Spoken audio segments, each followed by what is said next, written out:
Hi friends, welcome back to സാക്സ് varieties. ഞാനിപ്പോൾ ഉള്ളത് ബിർള മന്ദിറിൻ്റെ അവിടെയാണുള്ളത്, ഇവിടുത്തെ ഹൈദരാബാദിൽ.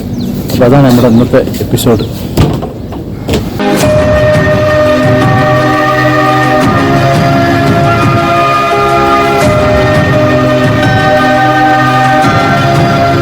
ഞാനിപ്പോൾ ഉള്ളത് ഹൈദരാബാദിലെ സെക്കന്ദരാബാദ് ബസ് സ്റ്റാൻഡിൽ നിന്ന് ബസ് കയറിയിരിക്കുകയാണ്. 8-ാം നമ്പർ 8A എന്ന് പറഞ്ഞ ബസ്സിന് കയറിയിട്ട് ഇത് ബസ്സിൽ ഒരു ഓഫറും കാര്യങ്ങളൊക്കെ വെച്ചിട്ടുണ്ട്.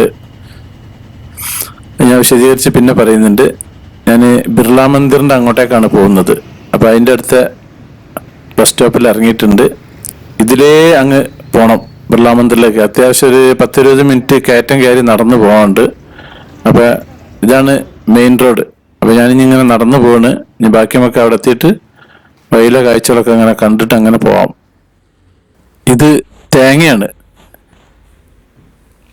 ഇതൊരു ഇടവഴി പോലത്തെ ഒരു വഴിയാണ്. വാഹനങ്ങൾ, ബൈക്ക് മാത്രം കുറച്ച് പോവുള്ളൂ. ഇതൊരു പച്ചക്കറി കച്ചവടക്കാരനാണ്. എല്ലാതും തൂക്കിയിട്ട് മൂപ്പര് കെട്ടി വെച്ചിരിക്കുകയാണ്. ഒരു ബൈക്കിലാണ്. അദ്ദേഹത്തിന്റെ കുടുംബം കഴിഞ്ഞു പോകുന്ന അങ്ങനെയാണ്. ഒരു ബൈക്കിൽ ഒക്കെ ഇങ്ങനെ എല്ലാ ഐറ്റംസും കെട്ടി വെച്ചിട്ടുണ്ട്. മുന്നിലൊരു സ്റ്റാൻഡ് ഉണ്ട്. അപ്പൊ ഇവിടുത്തെ കച്ചവടക്കാരനാണ് ഇദ്ദേഹം. അപ്പൊ ഇങ്ങനെ എത്തി, ഞാൻ ഇതിന്റെ പരിസരത്ത് എത്തിയിട്ടുണ്ട്. ഇവിടെ എല്ലാ അമ്പലത്തിന്റെയും ദേവാലയത്തിന്റെയും പരിസരത്ത് പല കച്ചവടക്കാരുണ്ടാവല്ലോ, അതേപോലത്തെ കച്ചവടക്കാർ ഇവിടെ ഉണ്ട്. അപ്പൊ ഇങ്ങ് ദൂരെ കാണുന്ന ആ ഒരു ഗേറ്റ് ഉണ്ടല്ലേ, ഈ ഒരു ഗേറ്റാണ് ഈ ബിർള മന്ദിറിന്റെ അകത്തേക്ക് കയറാനുള്ള ഗേറ്റ്. അപ്പൊ നമുക്ക് ഇതിന്റെ അകത്ത് ഇതൊക്കെ കംപ്ലീറ്റ് കയറ്റങ്ങളാണ്. കയറി അങ്ങനെ പോകണം. ഞാൻ മുമ്പ് ഈ ബിർള മന്ദിറിന്റെ മുകളിലേക്ക് കയറിയിട്ടുണ്ട് കുറെ വർഷങ്ങൾക്ക് മുമ്പ്, ഏകദേശം ഒരു 5-6 കൊല്ലം മുമ്പ്. അപ്പൊ അങ്ങനെ കയറി പോകണം. ഞാൻ ഏകദേശം ഇന്ത്യയിലെ എല്ലാ ബിർള മന്ദിറും കണ്ടതാണ്. അതിൽ കാര്യമായിട്ടൊന്നുമില്ല, കുറെ മാർബിൾ കൊണ്ട് കുറെ അതും ഇതൊക്കെ ഉണ്ടാക്കി വെച്ചു എന്നല്ലാണ്ട് അതിൻ്റെ ഉള്ളിൽ കയറിയിട്ട് ഫോട്ടോ എടുക്കാനും വീഡിയോ എടുക്കാനും ഒന്നും സമ്മതിക്കൂല. ഇപ്പൊ സമയം 8:40 ആയിക്കുന്നു. അപ്പൊ ജസ്റ്റ് ഇവിടെ ഒന്നേലൊക്കെ ഒന്നുകൂടി കാണാമെന്നുള്ളതൊക്കെ ഒന്നാണ്. ഇവിടെ ചെരുപ്പ് കാര്യങ്ങൾ സൂക്ഷിച്ചു വെക്കണം, ചെരുപ്പ് വെക്കണം, മൊബൈൽ വെക്കണം, കംപ്ലീറ്റ് ഇവിടെ ബാഗൊക്കെ ഇവിടെ വെച്ചിട്ട് വേണം നമുക്ക് ഇതിന്റെ മുകളിലേക്ക് കയറാൻ പറ്റുക, അല്ലാണ്ട് ഇങ്ങോട്ട് കയറ്റൂല. ഈ ഫോട്ടോഗ്രാഫി എന്നുണ്ടല്ലേ, ഇവിടുന്ന് അങ്ങോട്ടേക്ക് മൊബൈൽ കൊണ്ടുപോകാൻ പറ്റില്ല, ക്യാമറ കൊണ്ടുപോകാൻ പറ്റില്ല, ഒന്നും കൊണ്ടുപോകാൻ പറ്റില്ല. അപ്പം ഞാൻ അതിൻ്റെ മുകളിൽ കയറി വന്നിട്ട് ബാക്കിയുള്ള കാര്യം പറയാം. അപ്പം ഞാൻ മുകളിൽ കയറി വന്നിട്ടുണ്ട്. അപ്പം ഇനി ഇതിൻ്റെ കുറച്ച് ചരിത്രം പറഞ്ഞുതരാം. ഇത് നമ്മുടെ തെലങ്കാനയിലുള്ള ഹൈദരാബാദിലെ 13 ഏക്കർ സ്ഥലത്താണ് ഇത് നിർമ്മിച്ചിട്ടുള്ളത്.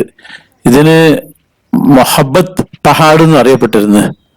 അതായത് 250 അടി വരെയുള്ള ഒരു കുന്നിൻ മുകളിലാണ് ഈ ഹിന്ദു ക്ഷേത്രം നിർമ്മിച്ചിട്ടുള്ളത്. ഏകദേശം ഒരു 10 വർഷത്തോളം എടുത്തിട്ടുണ്ട് ഇതിന്റെ നിർമ്മാണം.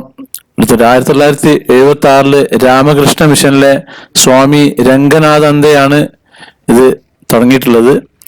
ഇന്ത്യയിൽ ഉടനീളം ഈ ബിർള മന്ദിർ ഉണ്ട്. ഈ ബിർള ഫൗണ്ടേഷൻ ആണ് ഈ ക്ഷേത്രമൊക്കെ നിർമ്മിച്ചിട്ടുള്ളത്. അതിനാണ് ഈ ബിർള മന്ദിർ എന്ന് പറയുന്നത്. ഇതിപ്പോ ഇവിടുന്ന് താഴത്തുനിന്നുള്ള അങ്ങോട്ടേക്കുള്ള കാഴ്ചയാണ്. ഇവിടെ ഇറങ്ങി വന്ന ഉടനെ തന്നെ ഇവിടെ ഒരു ചെറിയ സൂപ്പർ മാർക്കറ്റും കാര്യങ്ങളൊക്കെ ഉണ്ട്. അത്യാവശ്യം നമുക്ക് ക്ഷീണം മാറ്റാനുള്ള അത്യാവശ്യം കതുപ്പും കാര്യങ്ങളൊക്കെ ഉണ്ടാവും അതിന്റെ മുകളിൽ താഴത്തെത്തുമ്പോഴത്തേക്ക്. ഇതാണ് ആ ഒരു ചെറിയൊരു സൂപ്പർ മാർക്കറ്റ്. ഞാൻ നേരത്തെ ബസ് കയറിയപ്പോൾ ഒരു ഓഫർ കാണിച്ചില്ലേ, അത് 130 രൂപ എടുത്തിട്ടുണ്ടെങ്കിൽ ഹൈദരാബാദ് മൊത്തം നമുക്ക് ഒരു ദിവസം കറങ്ങാം. അപ്പം ഞാൻ ഈ ബിർള മന്ദിർ കണ്ട് മടങ്ങി വരികയാണ്. ഒരു ബിർള മന്ദിറിലേക്കും ക്യാമറ ഉണ്ടാകാൻ സമ്മതിക്കില്ല. ജയ്പൂരുണ്ട്, ഡൽഹിയിലുണ്ട്. അപ്പോൾ ഇവിടെ എന്താ പ്രശ്നം എന്ന് വെച്ചാൽ ഇവിടെ അടിപൊളി വ്യൂ ആണ്. അതിൻ്റെ മുകളിൽ ക്യാമറ കൊണ്ടുപോയിട്ടുണ്ടെങ്കിൽ നമുക്ക് മൊത്തം ഏകദേശം ഹൈദരാബാദിൻ്റെ ടൗണും കാര്യങ്ങളും ഇവിടുത്തെ പാർലമെൻറ്റ് മന്ദിരവും വേറെ 1-2 കാര്യങ്ങളൊക്കെ കാണാം. അപ്പോൾ ഇങ്ങോട്ട് വരുമ്പോൾ ഇവിടെ ചെരുപ്പ് കൊടുക്കണം, നമ്മുടെ മൊബൈൽസ് ക്യാമറകളൊക്കെ കൊടുക്കണം. കൊടുത്തു കഴിഞ്ഞിട്ടുള്ള നമുക്ക് അങ്ങോട്ട് പോകാൻ പറ്റുക. ഇതിൻ്റെ മുകളിൽ കയറി വരുമ്പോഴത്തേക്ക് നമ്മൾ കിതച്ചു പോകും. അപ്പോൾ ബിർള മന്ദിറിൽ അത്യാവശ്യം സ്റ്റെപ്പൊക്കെ കാണാം. അതിൻ്റെ മുകളിൽ കയറിയിട്ടില്ല, അമ്പലത്തിൻ്റെ മുകളിൽ കുറച്ച് അങ്ങനെ കയറിയിട്ടൊന്നുമില്ല. അവിടെ കുറച്ച് മാർബിൾ കെട്ടിടങ്ങളും കാര്യങ്ങളൊക്കെ ഉണ്ട്. അപ്പോൾ അതാണ് ഇവിടുത്തെ കാഴ്ചകൾ. ഇങ്ങനെ ഇറങ്ങി വന്നിട്ട് അതാണ് മെയിൻ ഗേറ്റ്. അതിലാണ് പുറത്ത് കിടക്കുക. അപ്പൊ കയറ്റം കയറാൻ കാലിന് ബുദ്ധിമുട്ട് ഇല്ലാത്തവർ മാത്രം അങ്ങോട്ട് വന്നാൽ മതി, അല്ലാത്തവർ അതിന്റെ മുകളിൽ കയറണ്ട.